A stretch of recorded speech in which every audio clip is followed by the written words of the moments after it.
जमील वो शख्सियत जिससे शैतान भी डरता था। इस्लाम की शुरुआत में कई लोग ऐसे थे जिन्होंने ईमान और सच्चाई की मुखालिफत की। उनमें से एक नाम बहुत मशहूर है, उम्मे जमील। कुरान में इसका जिक्र सीधे तौर पर आता है, जहां कहा गया कि ये दुनिया की सबसे बुरी और जहन्नम में जाने वाली औरत होगी। वो बेहद अमीर, ताकतवर और पुरअसर थी, लेकिन उसकी दौलत और ताकत भी उसके कुछ काम ना आ सकी। आज हम उसकी जिंदगी की कहानी जानेंगे ताकि हम समझ सकें कि ईमान के खिलाफ खड़े होने का अंजाम क्या होता है। उम्मे जमील कुरैश कबीले से थी, मक्का के सबसे पुरअसर और ताकतवर कबीलों में से एक। उसके वालिद हर्ब बिन उमैया मक्का के इज्जतदार लोगों में शामिल थे। इस तरह उम्मे जमील रईस और रसूखदार घराने में पैदा हुई, लेकिन बचपन से ही उसमें तकब्बुर, गुस्सा और हसद भरा हुआ था। कम उम्र में ही उसकी शादी अबू लहब से हो गई, जो उस वक्त का मक्का का सबसे अमीर और ताकतवर आदमी था। उसका बहुत बड़ा बिजनेस था, इसी वजह से उसके पास बेहिसाब दौलत थी और वो कुरैश में बहुत इज्जतदार था। लिहाजा अबू लहब से शादी के बाद उम्मे जमील की इज्जत और ऐशो आराम में और भी इजाफा हो गया, लेकिन उसका दिल ईमान से कोसों दूर था। उम्मे जमील सिर्फ अपने शौहर की दौलत पर घमंड ही नहीं करती थी, बल्कि उसने अपने आसपास की औरतों पर असर जमाया हुआ था। तुम लोगों की हैसियत ही क्या है? वो झूठ फैलाकर लोगों के बीच नफरत पैदा करती थी। मक्का की गलियों में उसके जहरीले अल्फाज गूंजते थे। वो दूसरों की इज्जत खराब करने में लगी रहती थी। उसका मकसद केवल इतना नहीं था कि लोग उससे डरें, बल्कि वो अपना दबदबा कायम रखना चाहती थी। उसे सबसे ज्यादा डर अपनी ताकत और इज्जत खो देने का था। एक दिन नबी करीम सल्लल्लाहु अलैहि वसल्लम सफा पहाड़ पर गए। ये वो पहाड़ था जिस पर चढ़कर मक्का वाले एक दूसरे को इकट्ठा करते थे कोई खास बात बताने के लिए। सफा के पहाड़ पर चढ़कर अल्लाह के नबी सल्लल्लाहु अलैहि वसल्लम ने एक गहरी सांस ली और फिर जोर से पुकारा, ऐ लोगों! वो पहाड़ पे कौन है? क्या कोई मुसीबत आई है? जब सब लोग सफा पहाड़ी के नीचे जमा हो गए तो अल्लाह के नबी सल्लल्लाहु अलैहि वसल्लम ने उन सबको एक नजर देखा और फिर उनसे एक सवाल पूछा, ऐ लोगों, अगर मैं तुमसे कहूं कि इस पहाड़ के पीछे दुश्मन की एक फौज है जो तुम पर हमला करने आ रही है, क्या तुम मेरा यकीन करोगे? लोग चिल्ला उठे, हाँ, बिल्कुल करेंगे, क्योंकि आप अमीन हैं, आप सिद्दीक हैं, आप सच्चे हैं, आप नेक हैं, आप मोहम्मद हैं। इन सब लोगों का जवाब सुनकर अल्लाह के नबी सल्लल्लाहु अलैहि वसल्लम एक लम्हे के लिए रुके और फिर उन्होंने इन सब से कहा कि ऐ लोगों, मैं तुम्हें खबरदार करता हूँ उस आने वाले अजाब से जो बड़ा सख्त है। मैं तुम्हें आगाह करता हूँ कि तुम शिर्क और गुनाहों में डूबे रहे तो अल्लाह का अजाब तुम पर आएगा। मैं तुम्हें सिर्फ अल्लाह की इबादत करने और शिर्क छोड़ने की दावत देता हूँ। ये बात सुनकर अचानक वहाँ का माहौल एकदम बदल गया। वहाँ सन्नाटा छा गया। वो लोग एक दूसरे को हैरानी से देखने लगे। ये क्या कह रहे हैं? ताज्जुब है। क्या अपने बाप दादा का दीन छोड़ दें? क्या अपने खुदाओं को नाराज कर दें? फिर वहाँ एक आदमी खड़ा हुआ। उसका चेहरा गुस्से से लाल था। वो चिल्लाया, भतीजे, सत्यानाश हो तेरा, तेरे हाथ टूट जाएं। क्या इसीलिए तूने हमें यहाँ जमा किया था? ये आदमी कोई और नहीं बल्कि रसूलुल्लाह सल्लल्लाहु अलैहि वसल्लम का चचा अबू लहब था। उसकी बद्दुआ आसमान से टकराकर वापस उसी पर आ गई। उसकी किस्मत के पन्नों में जहन्नम का अजाब लिख दिया गया। उस वक्त से ابو لہب اور اس کی بیوی ام جمیل اسلام کے سب سے بڑے دشمن بن گئے۔ جب نبی صلی اللہ علیہ وسلم نے لوگوں کو اللہ کا پیغام دینا شروع کیا، ام جمیل کے لیے یہ کسی بڑے خطرے سے کم نہیں تھا۔ اگر لوگ اسلام قبول کر لیتے تو قریش کی حکمرانی بدل جاتی اور اس کا تکبر بکھر جاتا۔ ام جمیل نے اپنے شوہر ابو لہب کو اسلام کے خلاف بھڑکایا، لیکن وہ یہیں نہیں رکی۔ اس نے پوری طاقت سے مسلمانوں پر ظلم کرنا شروع کر دیا۔ مکہ کے بازاروں میں، گھروں کے آنگنوں میں، یہاں تک کہ کعبہ کے آس پاس بھی وہ جھوٹ پھیلا کر لوگوں کو ڈراتی اور انہیں گمراہ کرتی۔ وہ کہتی، یہ پاگل ہے، یہ جادوگر ہے، یہ لوگوں کا چین اور امن خراب کرنے آیا ہے۔ اس کا مقصد صرف یہ نہیں تھا کہ لوگ گمراہ ہو جائیں، بلکہ وہ چاہتی تھی کہ نبی صلی اللہ علیہ وسلم کی عزت مٹ جائے اور مسلمان ڈر کر پیچھے ہٹ جائیں۔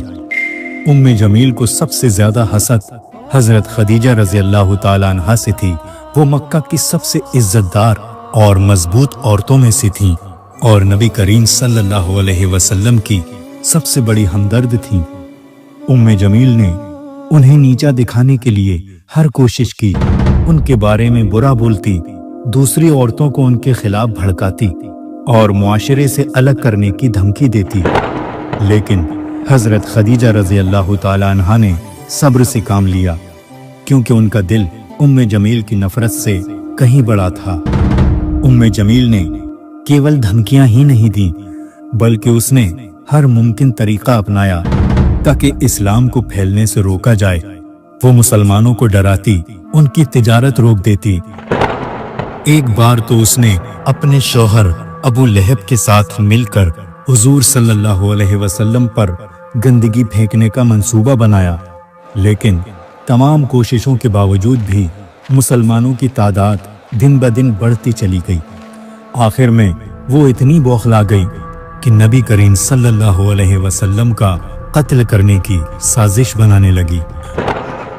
ام جمیل اور اس کے شوہر ابو لہب کی حرکتیں اتنی بڑھ گئیں کہ اللہ نے سیدھے قرآن میں ان کی برائی کا ذکر کیا۔ سورہ المسد میں کہا گیا کہ ابو لہب اور اس کی بیوی دونوں دنیا میں بدنامی اور قیامت تک سزا پائیں گے۔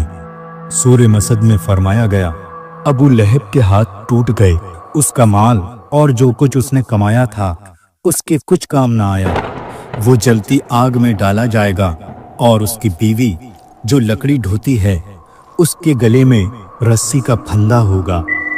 لیکن ابو لہب پھر بھی باز نہ آیا۔ وہ لوگوں سے کہتا، وہ کہتا ہے میرے ہاتھ ٹوٹ گئے۔ کہاں ٹوٹے میرے ہاتھ؟ صحیح سلامت تو ہیں۔ ام جمیل صرف گھر کے اندر دشمن نہیں تھی، بلکہ مکہ کی گلیوں میں بھی نبی صلی اللہ علیہ وسلم کے خلاف افواہیں پھیلاتی۔ وہ لوگوں سے کہتی، وہ ہمارے خاندان کا دشمن ہے، ہمارے بزرگوں کی توہین کرتا ہے، اس کی بات نہ سنو۔ رات کو نبی کریم صلی اللہ علیہ وسلم کے گھر کے راستے میں کانٹے بچھاتی تاکہ جب آپ صلی اللہ علیہ وسلم نکلیں تو پاؤں زخمی ہو جائیں۔ اسی راستے سے گزرتا ہے، اب وہ یہاں سے گزرے گا تو وہ زخمی ہو جائے گا، جس سے مجھے بہت سکون ملے گا۔ ابن عباس رضی اللہ تعالیٰ عنہ روایت کرتے ہیں، وہ اپنی کمر پر کانٹے اور لکڑی اٹھا کر لاتی اور نبی صلی اللہ علیہ وسلم کے راستے میں ڈال دیتی تھی۔ پیارے دوستو، ذرا سوچئے، قریش کی ایک عزت دار عورت اپنی عزت گرا کر اتنا نیچا کام کرتی تھی، صرف نبی صلی اللہ علیہ وسلم کو تکلیف دینے کے لیے، لیکن نبی صلی اللہ علیہ وسلم نے کبھی اس کا بدلہ نہیں لیا۔ وہ صبر کرتے اور دعا کرتے کہ اللہ ان لوگوں کو ہدایت دے۔ ایک بار ام جمیل نے غصے میں کہا، میں محمد صلی اللہ علیہ وسلم کو ایسی برائی سناؤں گی کہ اس کی روح کانپ جائے گی۔ میں اسے سبق سکھا کے رہوں گی۔ لیکن جب وہ نبی صلی اللہ علیہ وسلم کے سامنے آئی، وہ مسجد میں پہنچی جہاں نبی کریم صلی اللہ علیہ وسلم हजरत अबू बकर सिद्दीक रजी अल्लाह ताला अन्हु के साथ बैठे थे। उम्मे जमील को आता देखकर हजरत अबू बकर सिद्दीक रजी अल्लाह ताला अन्हु ने आप सल्लल्लाहु अलैहि वसल्लम से कहा, उम्मे जमील आ रही है। आप सल्लल्लाहु अलैहि वसल्लम ने फरमाया, घबराओ नहीं, वो मुझे नहीं देख पाएगी। और ऐसा ही हुआ। जब वो नबी सल्लल्लाहु अलैहि वसल्लम के सामने आई तो अल्लाह ने उसकी आंखों को ऐसा अंधा कर दिया कि वो नबी सल्लल्लाहु अलैहि वसल्लम को देख ही नहीं पाई। वो आप सल्लल्लाहु अलैहि वसल्लम के सामने खड़ी थी, लेकिन कह रही थी, तुम्हारा साथी कहाँ है? मैं उसे ढूंढ रही हूँ। ये अल्लाह की कुदरत थी, जो उसने चाहा उसी वक्त दिखा दिया। एक तरफ उम्मे जमील अपनी दुश्मनी में रोज नई नई तरकीबें सोचती, दूसरी तरफ इस्लाम का सूरज दिन ब दिन रोशन होता जा रहा था। जिस नबी सल्लल्लाहु अलैहि वसल्लम को वो जलील करना चाहती थी, उनका मुकाम और बुलंद होता जा रहा था। दुनिया के लिए ये सबक है, जब अल्लाह किसी को इज्जत देना चाहता है तो पूरी दुनिया मिलकर भी उसकी इज्जत नहीं गिरा सकती, और जब अल्लाह किसी को रुसवा करना चाहता है तो फिर उसका खानदान, उसका माल, उसकी ताकत सब बेकार हो जाता है। अबू लहब और उम्मे जमील दोनों इस्लाम के दुश्मन थे, लेकिन अल्लाह का अजाब अबू लहब पर सबसे पहले आया। ग़ज़वाए बद्र के चंद दिन बाद अबू लहब एक बीमारी में मुब्तला हुआ, जिसे अडस्सा कहते हैं।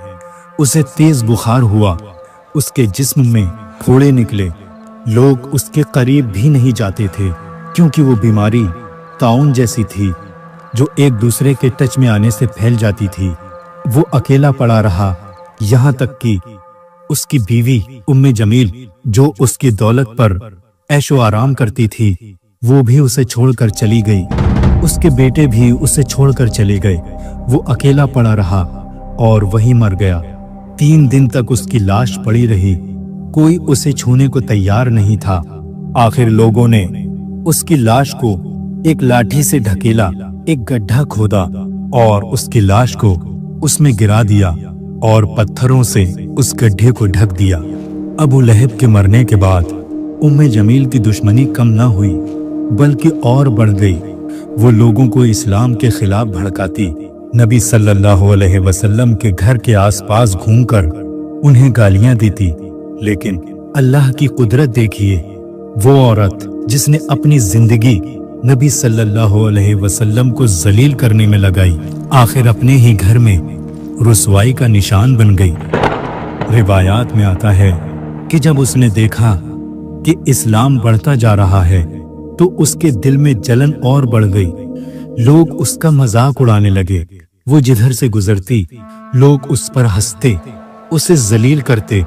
उसकी जिंदगी खौफ में गुजरने लगी और इसी नफरत में दर बदर भटक भटक कर उसकी मौत हो गई। कुरान में सिर्फ चंद लोगों के नाम बद्दुआ के तौर पर आए हैं। उनमें से एक अबू लहब और उसकी बीवी उम्मे जमील है। अल्लाह ने सूरह नाजिल करके कयामत तक कह दिया, उसके गले में मूने की रस्सी होगी। ये सिर्फ दुनिया की रुसवाई नहीं, बल्कि आखिरत में भी अजाब की गारंटी है। इब्ने कसीर रज़ी अल्लाह ताला अन्हु तफसीर में लिखते हैं, वो फितने की लकड़ियां उठाती थी, लोगों को नबी सल्लल्लाहु अलैहि वसल्लम के खिलाफ भड़काती थी, और क़यामत के दिन वो जहन्नम में वाकई लकड़ी उठाकर आग को भड़काने वाली होगी। ये थी कहानी इस्लाम की सबसे बड़ी दुश्मन उम्मे जमील की। उम्मीद है आपको वाकया जरूर पसंद आया होगा। वीडियो पसंद आई हो तो इसे लाइक करें, कमेंट करें और शेयर करें। और ऐसी ही इस्लामिक स्टोरीज के लिए हमारे चैनल जन्नत का सफर को सब्सक्राइब करें। अस्सलामु अलैकुम वरहमतुल्लाहि वबरकातुहू।